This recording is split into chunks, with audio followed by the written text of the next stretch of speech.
प्रयोग में। ठीक है, हमें कृष्ण की बात को समझना है। वो एक तरफ से कह रहे धनंजय कि तुम्हारे पास धन है। किस चीज का धन है? युद्ध कलाओं का धन है तुम्हारे पास।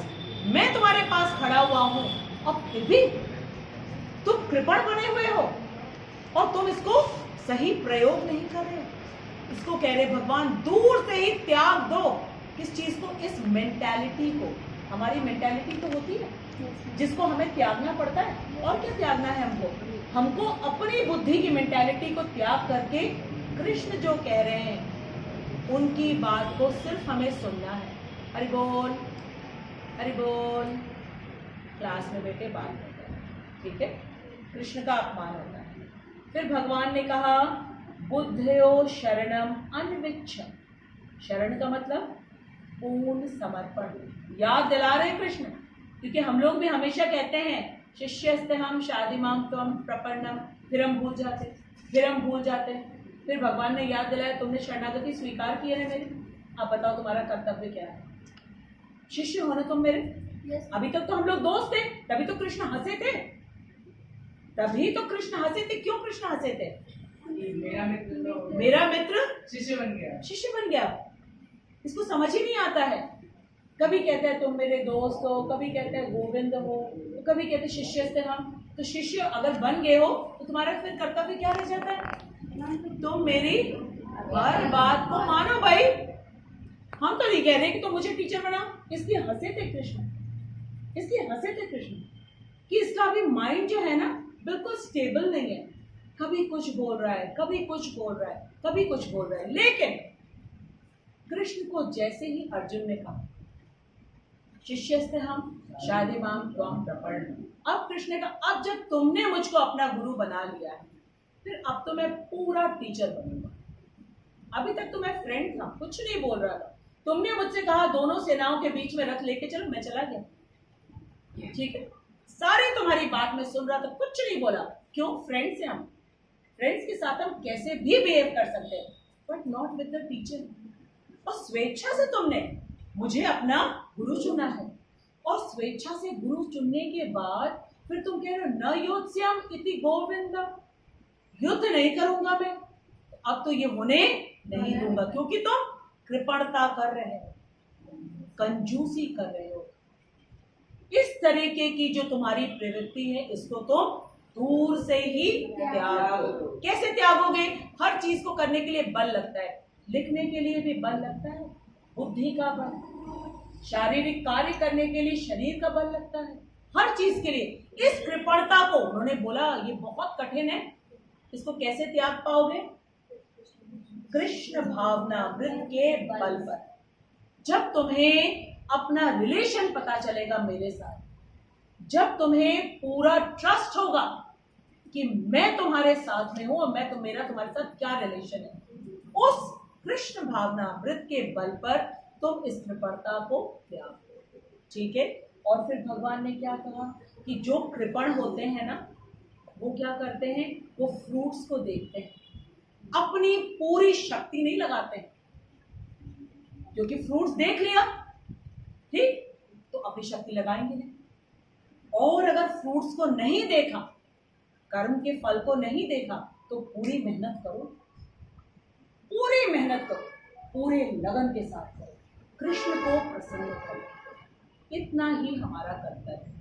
ये हमें प्रोसीजर बता रहे हैं। ठीक है? सुयश, पूरे श्लोक को आप अच्छी तरीके से एक्सप्लेन करें। दूरेण ही ह्यावरम कर्म बुद्धियो धनंजय, बुद्धयो शरणम अन्विच्छ कृपणाः फल हेतवः। बताओ मैम, इसमें जो मतलब श्री कृष्ण अर्जुन से कहते हैं कि जो तुम्हारा तुम्हारे अंदर जो वो कृपणता है। किस चीज की कृपणता है? मैम कृष्ण किस चीज की कृपणता है? युद्ध ना करने। कृपण किसको कहते हैं? जो कंजूस होता है उसके पास वो। ठीक है, वो बस उसको सही जगह पे यूज नहीं। हम सबके पास है, हम सबके पास सुनने की शक्ति है, देखने की शक्ति है, समझने की शक्ति है, बोलने की शक्ति है। ठीक है, सही यूज अपनी आंखों का क्या है? कृष्ण ने जो कहा है कृष्ण की बुक में उसको देखो। ठीक, कानों से कृष्ण के विषय में योग्य गुरु से सुनो, अपने मुख से अपने डाउट्स को रखो, डेफिनेटली रखो। कृष्ण कह रहे प्रयास करो, प्रयत्न करो। हम सब कंजूस हैं क्योंकि हम सही जगह पे जो हमारी सारी शक्तियां हैं जो भगवान ने हमें दे रखी है उसको हम सही जगह पे यूज नहीं कर रहे। ठीक है, क्या मिलेगा हमको? This is the non serious attitude. क्या मिलेगा? और करना क्या है हमको? कृष्ण की प्रसन्नता के लिए सारी शक्तियां कृष्ण ने हमें दी है और पूरा विश्वास कि जैसे अर्जुन को कृष्ण ने पूरी की पूरी सहायता करी और अर्जुन ने स्वीकार किया। अर्जुन पहले कह रहा था भगवत गीता को भगवान को बोलने की आवश्यकता पड़ी क्यों? क्योंकि अर्जुन कह रहा था न योत्स्यम इति गोविंद, युद्ध नहीं करूंगा। ठीक, बाकी सारी चीजें मैं करूँ लेकिन युद्ध नहीं। और वही उसका सिर्फ स्वधर्म है क्योंकि वो क्षत्रिय है, बाकी सारी चीजें करे लेकिन वो युद्ध नहीं करे। ठीक है, इसलिए भगवान को भगवत गीता बोलने की आवश्यकता पड़ी। अब भगवान ने जो कुछ अर्जुन से कहा है वो अर्जुन को तो नहीं कहा। अर्जुन तो उनका सबसे ज्यादा अंतरंग मित्र था, जो मित्र के बोले बगैर वो हर बात को समझ लेता है और वो कृष्ण की हेल्प कर रहे हैं। तभी जानबूझ के ऐसे प्रश्न कर रहे हैं जिसमें हम सब अपने आप को कनेक्ट कर सकें, रिलेट कर सकें। तभी तो कहा जाता है कि भगवत गीता किसी एक व्यक्ति के लिए नहीं है, सबके लिए है, प्रत्येक उम्र के व्यक्ति के लिए है, प्रत्येक प्रश्न का उत्तर है। कितने इंटेलिजेंट होंगे Arjun, that he knows what every human being can ever think. That is why Arjun is behaving in such a manner ताकि कृष्ण को एक स्टेज मिले। भाई कोई कार्य करने के लिए कोई कारण तो होना चाहिए। अब कृष्ण को भगवत गीता देने के लिए कारण चाहिए, अकारण तो वो नहीं दे सकते हैं आकर के। इसलिए अर्जुन ने, क्योंकि वो उनके भक्त हैं और सखा हैं, दोनों ही रिलेशन उनकी इतनी स्ट्रांग है, इस वजह से वो ऐसे प्रश्न कर रहे हैं। एक कंप्लीटली जिसको कहते हैं डिसल्यूजन, एक फूलिश व्यक्ति, मूर्ख व्यक्ति का वो अभिनय कर रहे हैं अर्जुन होकर। 45 मिनट्स में पूरी भगवत गीता सुन, न योत्स्यम इति गोविंदम से आ गए वो किसमें? करिष्य वचनम तब, सिर्फ 45 मिनट। ठीक है, तो वो कृपणता दिखा रहे हैं और भगवान सही पॉइंट आउट करते हैं। क्या हम कृपण नहीं है? नहीं है, हम सब कृपण हैं। क्या हम में से कोई कह सकता है कि भगवान को समझने में पूरी शक्ति लगा दी हमने? लगाई हमने? नहीं।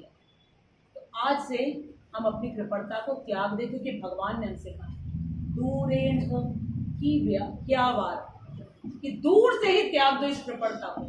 इस कृपणता को अपने अंदर मत आने दो। क्यों?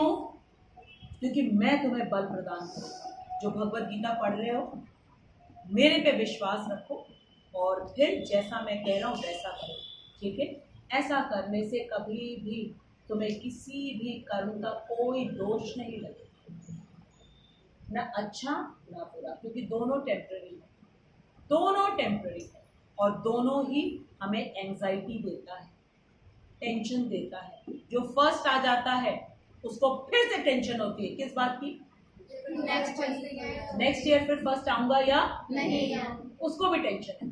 ये टेंशन होती है कि क्या पता सेकंड वाला भी इतनी मेहनत कर रहा है, वो भी मेरे पास आने वाला है, उसको इस बात की टेंशन होती है। तो ऐसा नहीं है, जो बहुत पैसे वाला है वो हमेशा इनकम टैक्स से टेंशन में रहता है। तो कभी भी किसी परिस्थिति में कोई भी निश्चित नहीं हो पाता है, सुखी नहीं हो पाता। ठीक है, तो इसलिए हमको कृष्ण के बताए रास्ते पे चलना है और हमें कंजूसी नहीं करनी है। हमको सारी जो हमारी योग्यताएं हैं, देखने की योग्यता, बोलने की योग्यता, सुनने की योग्यता, समझने की योग्यता, सब कुछ कृष्ण की सेवा में लगा देना है। और जो लगा देगा फिर वो निश्चिंत रहेगा, फिर कृष्ण उसके लिए कुछ भी करेगा। सूर्य को अगर ढकना पड़े तो वो ढक देगा, रथ का पहिया उठा के मारना पड़े, दौड़ना पड़े, भीष्म पितामह जो कि महाजन है वो भी फिर कृष्ण रुकेंगे नहीं। दुर्योधन को जब मारने की बात आई थी तो जो गदा युद्ध होता है उसमें कमर के नीचे मारना, ठीक है, वो वर्जित है। लेकिन भगवान ने भीम से कहा इशारे से यहाँ पे करो। फिर भगवान अपने भक्तों के लिए सारे नियम तोड़ देते हैं। ऐसा दोस्त बनाओ ना कृष्ण को। एक अवसर मिला है हम सबको, हम भी बना सकते हैं। वो चाहते हैं कि हम ऐसे मित्र बन जाए उनके कि वो हमारे लिए आसमान जमीन एक कर दे, और उनको करने में कोई रोक नहीं सकता है। वो गोवर्धन पर्वत उठा लेते हैं, कालिया के ऊपर नृत्य करते हैं, पूतना का उन्होंने संहार किया और सीधे माता की गति दे करके अपने धाम में लेकर के गोलोक वृंदावन धाम में। ऐसा कोई प्यार करने वाला हो सकता है जो जहर दे करके मारने के लिए आए? अघासुर, बकासुर, तृणावत सबको अपने धाम लेकर के गए ताकि वो दोबारा कभी ना आए यहाँ पर, कृष्ण के गोलोक वृंदावन धाम में रहे। तो कृष्ण ऐसे हैं और वो हमारे लिए दोस्ती का हाथ बढ़ा रहे हैं। हमसे कह रहे कंजूसी मत करो, हमने दे रखा है तुमको सब कुछ, कंजूसी मत करो। आया ये श्लोक सबको समझ में? श्लोक नंबर 1 से 20 तक अच्छी तरीके से घर पे सब लोग रिवाइज करेंगे, फिर 21 से लेकर के 49 तक, ठीक है? बिकॉज अक्टूबर के फर्स्ट वीक में मैं चाहती हूँ कि आप सबका एक अच्छा सा वीडियो हम अपलोड करें यूट्यूब, क्योंकि यही माध्यम है हमारे पास